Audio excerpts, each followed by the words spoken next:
Hello বন্ধুরা, সবাই কেমন আছো? আশা করি সবাই ভালো আছো।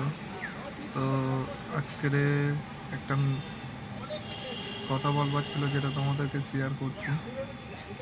আজকের আমি বেরিয়েছি গাড়ি নিয়ে। তখন বাজে প্রায় 11টার মতো বেজে গেছিলো। বাড়ি দিয়ে বেরোতে আজকে লেট হয়ে গেছে। তো জোকাতে হোল্ড করছিলাম, ভাবলাম যে একটা বড় টিপি নিয়ে বেরোবো, কারণ ফার্স্ট টিপটা বড় পেয়ে গেলে তো শর্ট শর্ট টিপ মারলে মোটামুটি রাতের বেলা আর্নিংটা দাঁড়িয়ে যায়।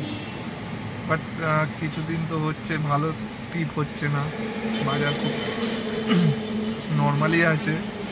তো যারা শর্ট শর্ট টিপ করছে তারা কিছু হচ্ছে আর কি। তো আমাদের তো সব বড় বড় টিপের আশায় বসে থাকি, বাট টিপ তো বাজে না। এখন কোম্পানির মধ্যে সব কম্পিটিশন হয়ে গেছে, তো এখন কাস্টমারও যেতে ডিনাই করে দিচ্ছে। কারণ ধরুন, আমাদের জোকা থেকে এয়ারপোর্ট গেলে মিনিমাম প্রাইস ছিল 1100 টাকা, সেটা কমে কমে কমতে কমতে কমতে কমতে এখন প্রায় ওই 650 টাকার মতো। 650, তাও প্রচুর হাই হয়ে যাচ্ছে। তো কাস্টমার 650 এমন অ্যাপ্রক্স একটা অ্যামাউন্টে ফিক্সড আছে। তো শর্ট শর্টই টিপ করা ভালো, বাট একটা যদি বড় টিপ পাওয়া যায় তাহলে রাতের বেলা আর্নিংটা ভালো দাঁড়িয়ে যায়। তো আমি দুদিন বেরোইনি, সেই জন্য আমি একটা শর্ট টিপ করবো বলে ভাবলাম। তো এসেছিলাম, তো জোকা দিয়ে একটা আমাদের জেনেক্স ভ্যালি দিয়ে পেয়ে গেলাম গড়িয়াহাট। গড়িয়াহাট ড্রপ করে ওখানে গাড়ি হোল্ড করিয়েছিলাম। অনেকক্ষণ ধরে বসবার পরে একটা পেলাম উবারে ছিলাম। তো বসে থেকে একবারে বসে বসে অনেকক্ষণ ধরে গাড়ি হোল্ড করালাম, তো পারছিলাম না। ওখানে পার্কিংয়েরও একটা সমস্যা আছে, আর জানেন তো আমাদের কলকাতা পুলিশ কেমন, যেখানে সেখানে গাড়ি রাখলেই দুমদাম করে কেস দিয়ে যায়। সারাদিনে যা আপনি আর্নিং করবেন, তো একটা কেসেই গেল, আপনার দিনটাই পুরো শেষ। আপনি কি নেবেন, মালিককে কি দেবেন, আর তেল কি ভরবেন বলুন? তো আমাদেরও একটা চাপের ব্যাপার, ভয়ে ভয়ে থাকতে হয়। বিশেষ করে যারা এই এই লাইনে আছে, ওলা বা উবেরের গাড়ি চালাচ্ছে, তারা ভালো করে জানবে যে কলকাতার রাস্তায় আমাদের জন্য কতটা ক্রিটিক্যাল। যে একজনকে এটা ড্রপ করে একটু যে 5 মিনিটের জন্য একটু গাড়িটা দাঁড় করাবো, তার কোনো উপায় নেই। হ্যাঁ, একটা হতে পারে যখনই আপনি সল্টলেকের ওপারে পেয়ে যাবেন, মানে সেক্টর 2 ওপারে চলে যাবেন নিউ টাউনে, তখন তো ওখানে আপনি যেখানে সেখানে গাড়ি রাখতে পারবেন, সেটার কোনো অসুবিধা নেই। বাট আমাদের এই কলকাতার সাউথের দিকে বলছি, যেটা ওই সাউথের দিকে এলে না, আপনি তো গাড়ি রাখার একটা চাপ হয়েই যায়। বাট এই যে পুলিশের যে হ্যারাসমেন্টগুলো, সেগুলো উপর দিয়ে আপনি কী করবেন, আপনার মাথায় একটা টেনশন যে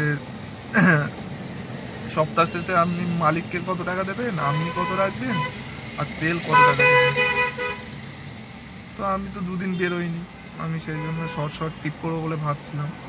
তো সেই হিসাবে একটা গড়িয়াতে এনেছিলাম। ওখানে বসবার পরে একটা ওলাতে টিপ পেলাম। তো দেখুন, এই এসে গেছি সায়েন্স সিটি।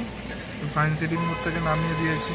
কাস্টমার প্রায় 1 ঘন্টা হতে যায় এখানে বসে আছি। তো গাড়ি দেখতে পাচ্ছ, আমি একটু দেখাই ভালো করে। গাড়ি দেখো বন্ধুরা, গাড়ি এখানে প্রচুর অ্যাভেলেবেল হয়ে আছে, বাট টিপ বাজছে না। গাড়ি এখানে প্রচুর অ্যাভেলেবেল। জানি না, আজকে একটু রাত পর্যন্তই ডিউটি করব, দেখা যাক। তারপরে লাস্টে আর্নিংটা তোমাদের দেখাবো বন্ধুরা, যে কত আর্নিং হয়েছে। আশা করি রাত পর্যন্ত কাজ করলে, এখন তো মোটামুটি ধরে নিন রাত 10টা 11টার মধ্যে কাজ করলে মোটামুটি আর্নিং ইনসেন্টিভ নিয়ে 2500 তো থেকেই যাবে। তো 2500 হলে আমাদের কি থাকবে, মালিককে কি দেবো, তেল ভরাতে হবে, এই চাপটা তো থেকেই যাচ্ছে না। এর একটাই রিজন হচ্ছে গাড়ি প্রচুর অ্যাভেলেবেল হয়ে গেছে, আর হচ্ছে আপনাদের কাস্টমারের কাছে অনেক অপশানও এসে গেছে। আপনি উবারে রাইড করবেন উবারে যেটা আপনাকে মানি দেখাবে সেই সেই সেই রেটটা আপনার ইনড্রাইভে যাবেন আরও কম হয়ে যাবে, উবারে যাবেন একটু হাই হয়ে যাবে, ওলাতে যাবেন আরও কম হয়ে যাবে। অনেক রকমের অপশান হয়ে গেছে এখন। র্যাপিডো আছে, র্যাপিডো ভালো দিচ্ছে, তো এখন কাস্টমার তো সেটাই প্রেফার ভালো করছে। ঠিক আছে, আপনাদের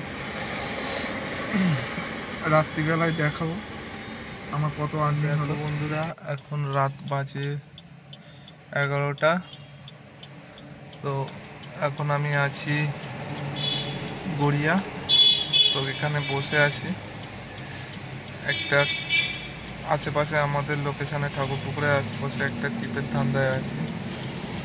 তো যদি কপাল করে লেগে যায় তাহলে তো আজকের দিনটাই হয়ে যাবে।